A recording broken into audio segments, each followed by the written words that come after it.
Okay, this is the update on this dual delay. I tell you what, it's scaring me trying to put all this stuff in this box and all the mishaps that's gonna happen. But that's all part of it, I guess.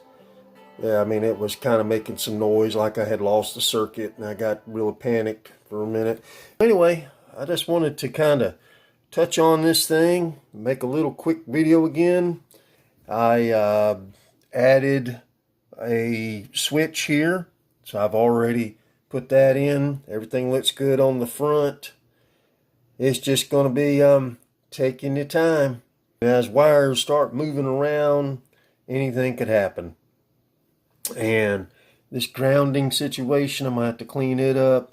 But I've got two potentiometers in there that have already been transferred to this enclosure. They're both the time. So I got the left time and the right time. And then I'm trying to figure out what potentiometers that I want to go. Generally, I want time, repeat, mix, just like I am accustomed to with my other delay pedal that I have built. So anyway, here's what it sounds like.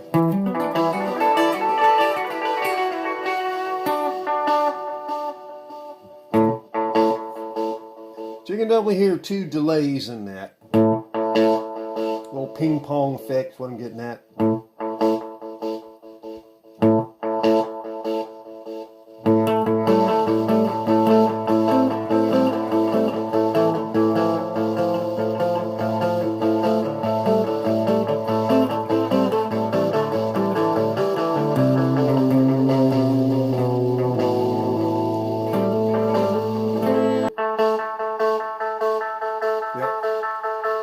Alright, so that's a start. Process of elimination is what we're going to be building on. So that's the repeats right. Okay, so that'll be the next thing I put in.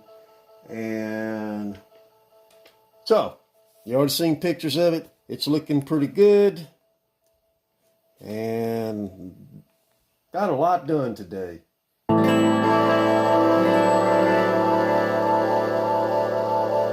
Very ambient tones you can get out of this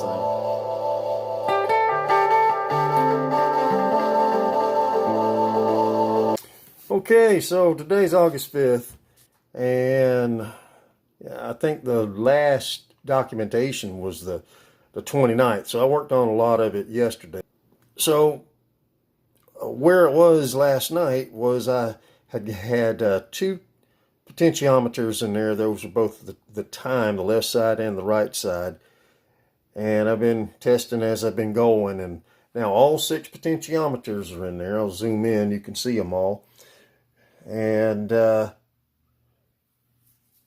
so it's coming around. It takes time. But I've labeled everything with my tape, as you can see. And going to try to do away with this grounding. That's the next stage of it, I think. Battery clip. Trying to do away with. And as long as I can get some power to the box, that's what I'm aiming for. And also the jacks. I want to get the jacks going. Even though I got the jacks, as I zoom out, you can see the jacks already in there. And this box, I did a lot of stuff yesterday. Swapped where the LED was and put in this foot switch. And that foot switch is going to make it where it kind of tames it down, giving you a single delay sound, but you can hear it in the background with the other, but it just kind of takes it out of the mix a bit. So that's a good feature to have, I guess, you know, if you think the thing's getting away from you too much, because there's going to be times when, you know, you're trying to play a guitar line and it might be too much for the dual. So you can kind of back off on that a little bit. I don't know. I'll be experimenting with that one as the recordings happen.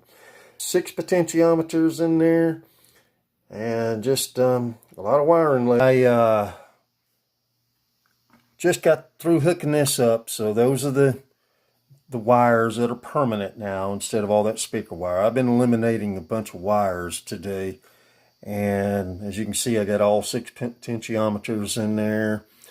I've been testing as I go, changing from these jacks that are on the outside, I've already said, those jacks there, to these jacks.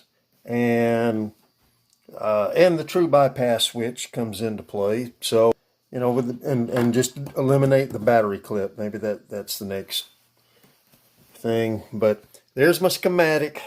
So I've been through this before. So anyway, you can hear it. It works. It's got the dual delay.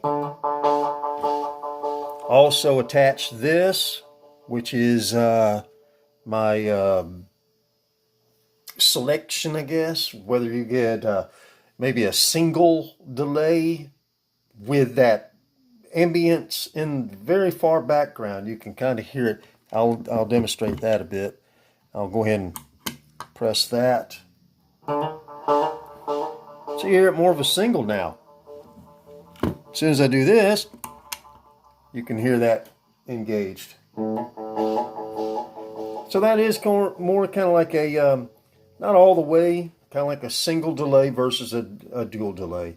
So that was some of the things that I wanted to, include in this project. There may be a better way to do it. This whole thing has been my own design anyway, except for, with the single delays and figuring out, the PT2399 chips and all that stuff.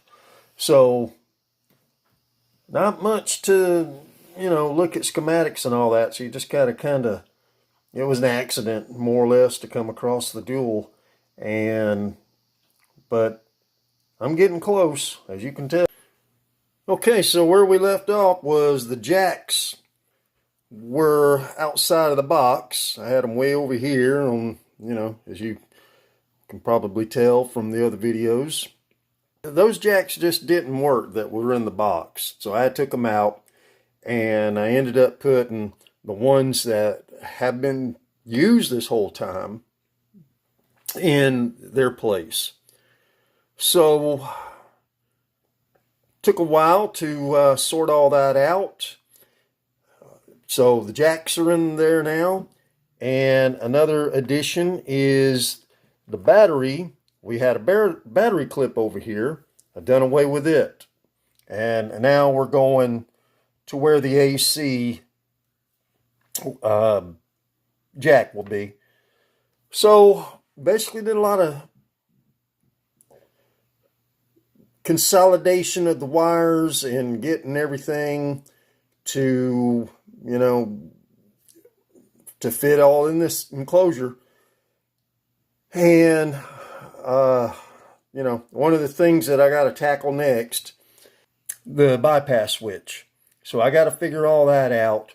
Here's all the wiring that you can see right there for it. And it's that old speaker wire. So I may just take all that out of there, start all over with that. So I'll have something permanent. And I got to be real careful with that because the heat on the true bypass switch is very fragile. So keeping my soldering iron at 700 degrees, that seems to be the going rate of things. When I was getting into the jacks, I couldn't get anything to come unfastened. So I went to 750 degrees with that. But main thing is I did away with all the old stuff that's caused me headaches, except for some of the speaker wires that are on the PCB itself. So not gonna mess with that too much. I'm thinking heat shrink is going to be the answer to that. I may have a whole bunch of heat shrink on top when it's all said and done. But as long as it works, it doesn't matter. Nobody's going to see any of that anyway. But main thing is, when problems arise, what I want to be able to do is know exactly what went wrong so I can fix it down the road, because everything breaks over time. Dual delay.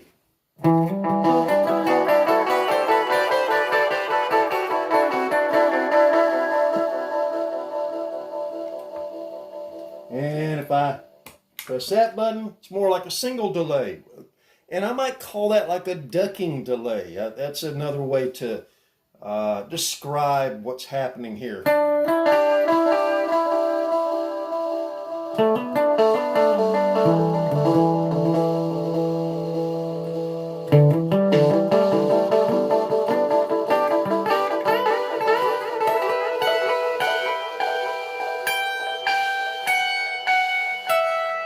Single.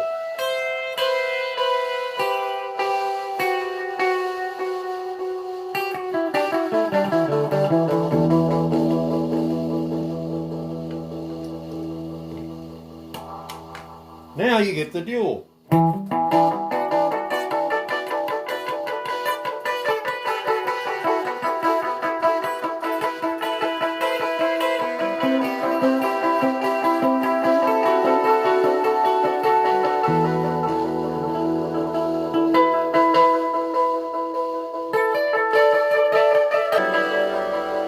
Moment contact switch.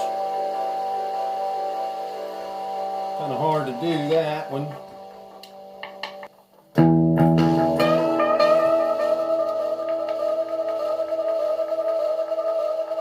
You got to simulate, stepping on it. That's what it is. It's a momentary contact switch, which should give you the infinite oscillations. Depends on how strong you have your repeats dialed in to the extreme settings you could get with that. Really nice.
So that's pretty much just a little demo for this thing.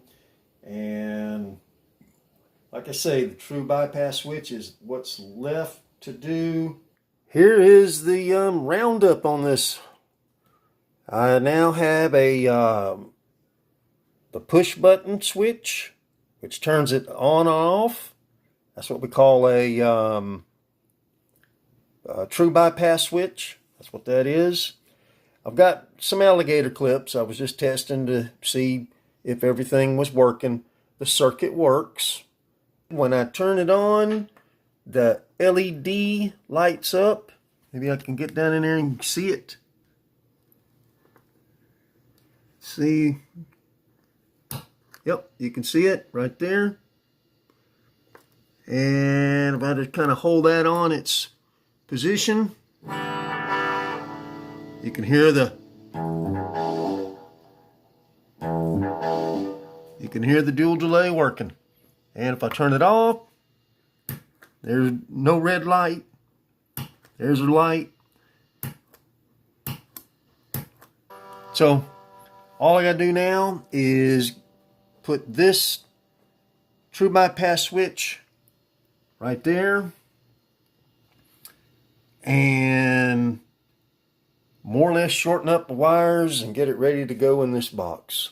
One of the things that I really want to make notes about using this 24 gauge electric wire, it sure has made a difference. When I first started this voyage, it was just speaker wire. And didn't know what I was missing. This makes life a whole lot easier using that 24 gauge wire. Today is Tuesday, the 6th. So I've kind of got it done on the 6th. That's the way I'm going to look at it. And this is 2024. So my dual delay, as I put it together, I will have and release the name of this thing. Put some heat shrink right there over my limiting resistor. You can tell the circuit's on with that red light right there. So if I was to turn that off, you can see that there would be no red light there. So that indicates whether it's on or off. So that's something that was accomplished today. The jacks were, outside of the box. I got that in there now. True bypass switch. Got it really nice, color coded with what I know is ground. That's the white. And then your reds are, feeding to the different things it needs to do, like the jacks and to the PCB and all that. So, 24 gauge wire really helped out. What I just did was there was a wire that I never did fasten, so I went back and got that all situated. Just left it with the speaker wire, and not trying to go into the PCB too much. I guess the heat shrink. This is 3/16 heat shrink right there. I need something really, really small to go over this, to wrap the wires that I want. What's different about this video is now you can see the circuit. It's upright, and that's going to cover up all the potentiometers that you see in there. And I'm just making these notes for myself. And again, I never did test this. Here's your true bypass. So no delay. And as soon as I kick that in, you can hear the ping pong. I got the momentary contact switch. If I press that, that will just go on for days. Okay, there it is. Got it all in the box.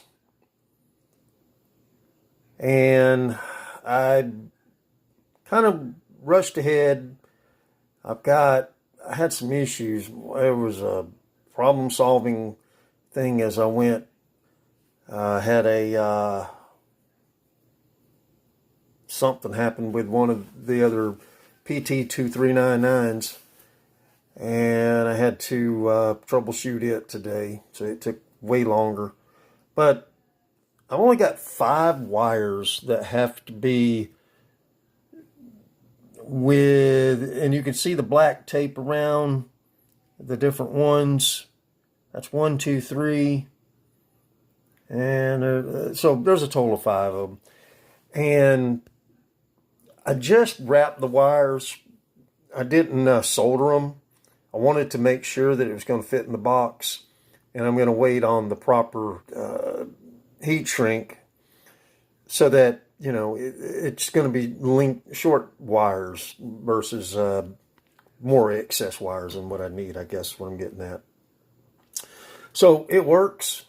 Today is August 7th, 2024, and I started this thing, originally it was a single delay, tore it apart, made it a dual delay, and we'll see. Hopefully I get to record with it. And also I'd like to test it with an AC power adapter. But this is, it's a DC power unit is what this is.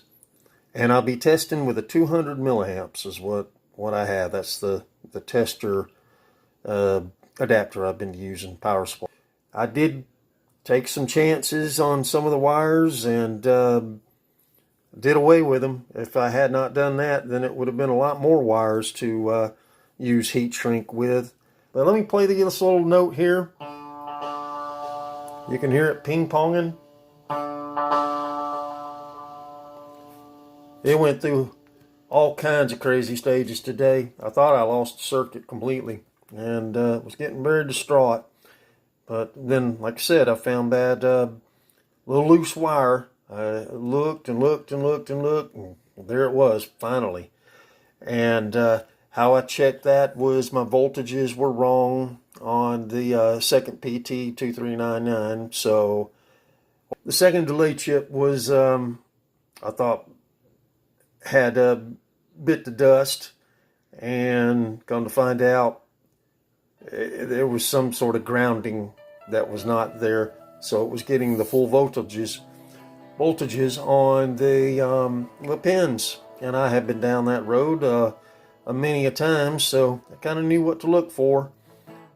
Let's box it up, turn it over, do a little sound test.